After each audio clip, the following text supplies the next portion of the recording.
Sebelumnya saya mulai dengan Al-Quran terlebih dahulu. Dalam surah Al-Anfal ayat 2 Allah Subhanahu wa taala berfirman, A'udzu billahi minasyaitonir rajim. Innamal mu'minuna alladzina idza dzukirallahu wajilat qulubuhum wa idza tuliyat 'alaihim ayatuhu zadatuhum imanan wa 'ala rabbihim yatawakkalun. Dalam surah Al-Anfal ayat 2 Allah Subhanahu wa taala berfirman, sesungguhnya orang-orang yang beriman ialah mereka yang apabila disebutkan nama Allah maka bergetar hatinya, dan apabila dibacakan ayat-ayat Allah maka mereka bertambah kuat keimanannya, dan hanya kepada Allah lah mereka bertawakal. Maka dalam surah Al-Anfal ayat 2 terlebih dahulu telah disebutkan ciri orang-orang beriman, yakni ketika dibacakan atau disebutkan nama Allah terasa sesuatu di dadanya, gemetar dadanya. Kadang-kadang kita kalau berzikir kepada Allah Subhanahu wa taala, Allah, terasa sesuatu di dada kita. Ibu-ibu sekalian, atau ibu baca Quran, ada sesuatu terasa di dada kita. Masya Allah, ciri orang beriman. Dan ketika dibacakan ayat-ayat suci Al-Quran, mereka terdiam dan semakin bertambah kuat keimanannya. Itu ciri-ciri orang yang beriman. Ibu-ibu sekalian, bagaimana mungkin ada seorang muslim yang bisa hidup tanpa Al-Quran? Sementara Al-Quran dalam kehidupan kita memberikan banyak sekali manfaat yang tidak mungkin kita ini selamat tanpa adanya Al-Quran dalam kehidupan kita.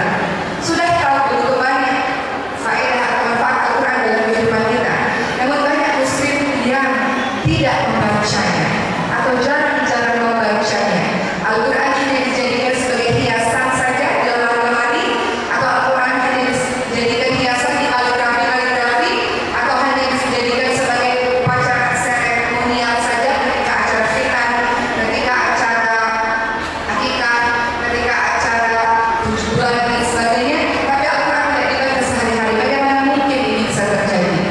Sementara kita tidak bisa hidup tanpa Al-Quran. Al-Quran ini memiliki banyak fungsi dalam kehidupan kita. Dalam surah Al-Isra ayat ke-9 Allah Subhanahu wa taala berfirman, Inna hadzal Qur'ana yahdi lillati hiya aqwam wa yubashshirul mu'minina alladzina ya'maluna as-salihat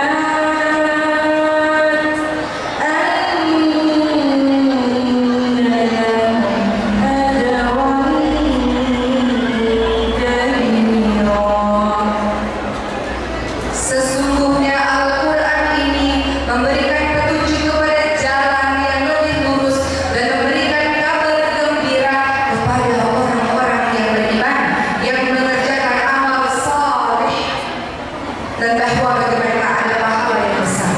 Al-Quran petunjuk bagi kehidupan kita. Gak mungkin kita bisa menjalankan kehidupan kita ini dengan selamat tanpa adanya Al-Quran.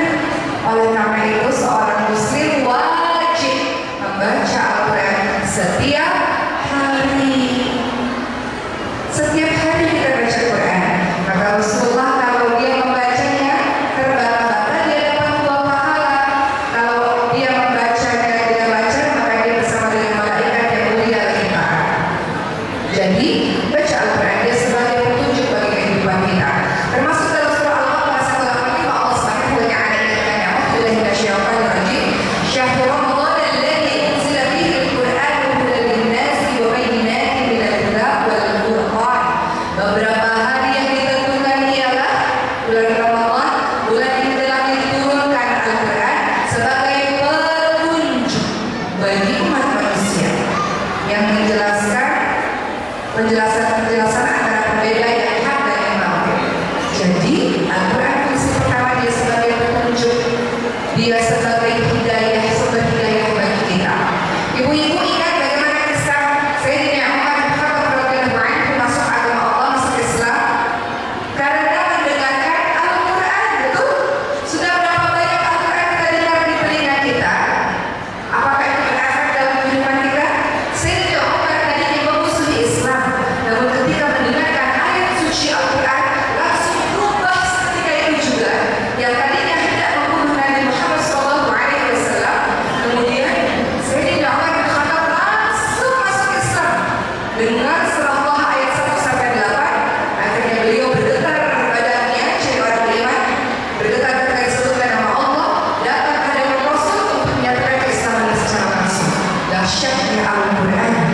Kita tinggal di Indonesia, mayoritas muslim, masjid di mana-mana, wali di mana-mana, pengajian di mana-mana. Berapa banyak ayat Al-Quran yang terdengar di telinga kita, ibu sekalian? Maka harusnya itu sudah cukup menjadi petunjuk bagi kehidupan kita, menjadi hidayah bagi kita. Lihat surah Taha ayat 1 sampai 8 yang didengarkan oleh Sayyidina Umar bin Khattab radhiyallahu anhu. Bagaimana bunyinya? Kenapa surah ini, ayat ini begitu menggetarkan hatinya? Kita baca sama-sama. Ibu boleh buka Qurannya, boleh buka handphonenya.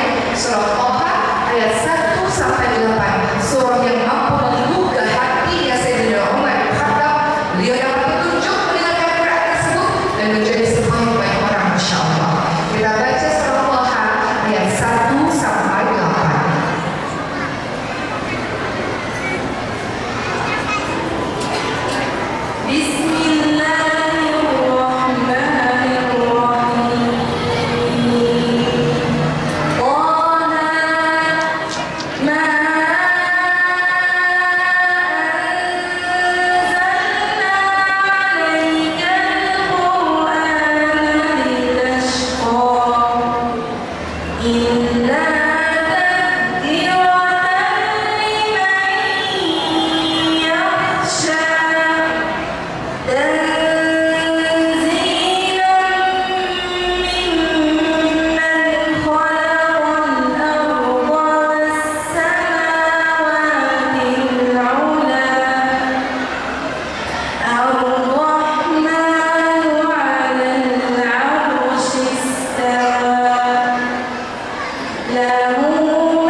Kami tidak menurunkan Al-Quran kepadamu agar engkau menjadi susah, tetapi sebagai peringatan bagi orang yang takut kepada Allah Subhanahu wa Ta'ala, yaitu diturunkan dari Allah yang menciptakan bumi dan langit yang tinggi, yaitu Tuhan yang Maha Murah yang bersemayam di atas Arsy. Kepunyaan Allah lah semua yang ada di langit dan semua yang ada di bumi dan semua yang ada di antara keduanya dan semua yang ada di bawah tanah.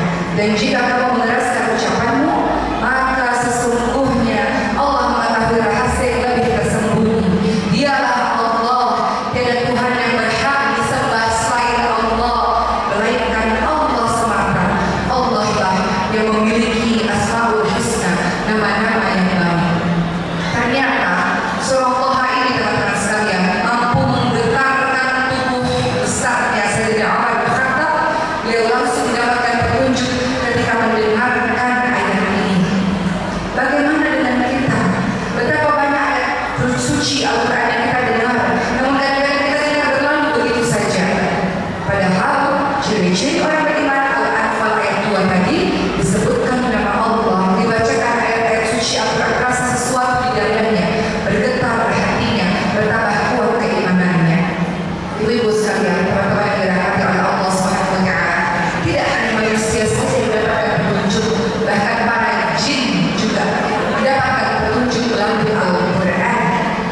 surah Al-Baqarah ayat 216 contohnya.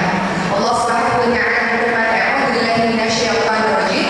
Wa 'asa an takrahu syai'an wa huwa khairul lakum wa 'asa an tuhibbu syai'an wa huwa syarrul lakum. Wallahu ya'lamu wa antum la ta'lamun." Ini ayat yang indah banget. Kalau saya sedih, saya ingat ayat ini. Masing-masing kita punya ayat favorit, betul Bu? Ini salah satu ayat favorit saya.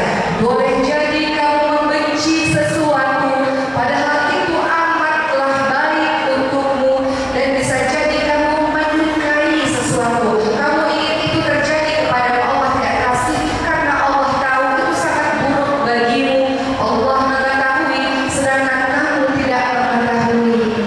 Kira-kira menghibur gak ayat ini? Kalau saya lagi sedih, saya gak suka keadaan ini, kata orang, itulah yang terbaik untukmu. Lewat kejadian itu, engkau belajar sabar, belajar tangguh, belajar tawadhu, rendah hati. Engkau belajar bertawakal ala Allah misalnya. Atau dalam surah Al-Baqarah ayat 155 sampai 157. Ini ayat favorit saya juga, ibu sekalian, di mana ayat ini menyadarkan kita bahwa setiap manusia tak lepas dari ujian. Pasti yang namanya manusia ada ujian, ketakutan, kehilangan, kekurangan, itu pasti terjadi kepada diri kita. Namun wabashir as-sabirin, kita akan kabar gembira untuk orang-orang yang sabar, kata Allah, yakni mereka yang senantiasa mengatakan kalau terjadi apa-apa dalam kehidupan mereka, mereka mengatakan inna lillahi wa inna ilaihi raji'un. Inna lillahi wa inna ilaihi raji'un, semuanya dari Allah, kembali kepada Allah Subhanahu wa taala.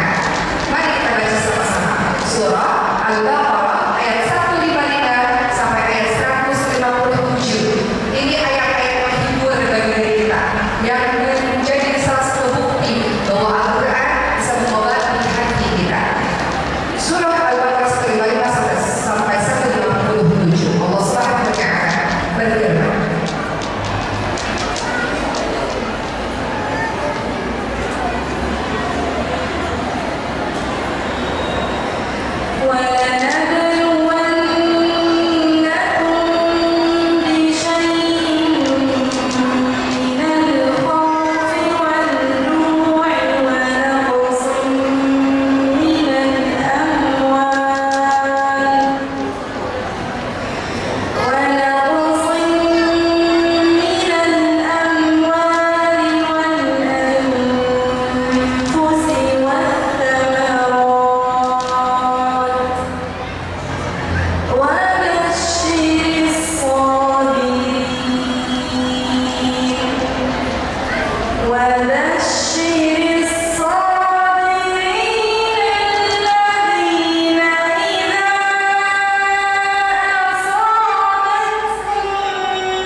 dan kami pasti akan menguji kamu dengan sedikit ketakutan, kelaparan, kekurangan harta, kekurangan jiwa, dan kekurangan buah-buahan, dan sampaikanlah kabar gembira untuk orang-orang yang sabar, yakni orang-orang yang apabila ditimpa musibah maka dia akan mengatakan inna lillahi wa inna ilaihi raji'un.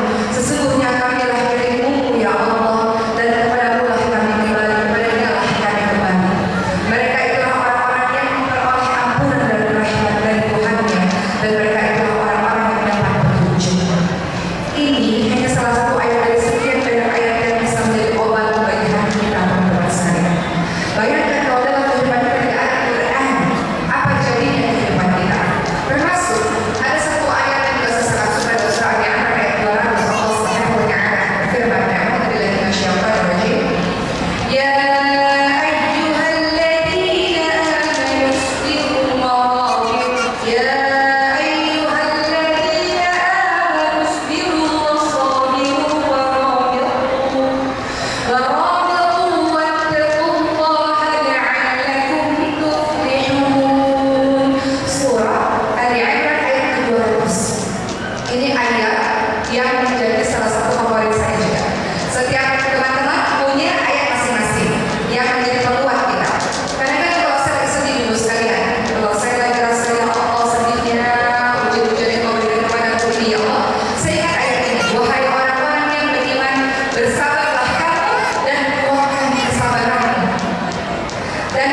bersiap-siap dan bertawakal kepada Allah agar kamu beruntung.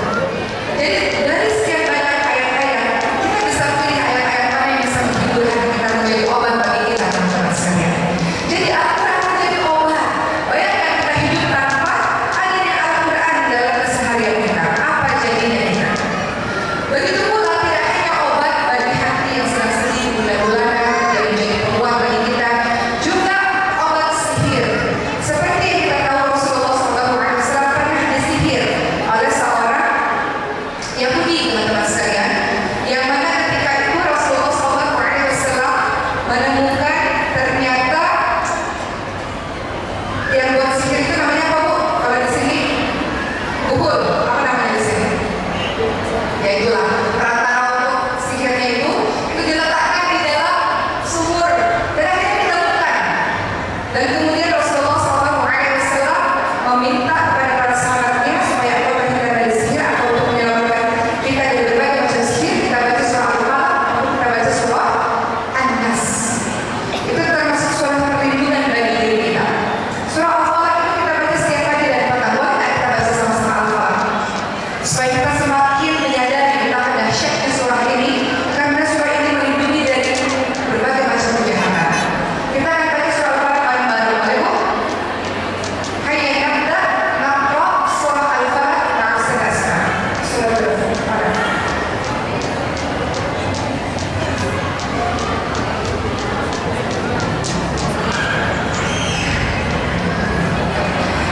Bareng-bareng ya Bu. Jadi Ustaz Asma baca, kita bareng-bareng baca.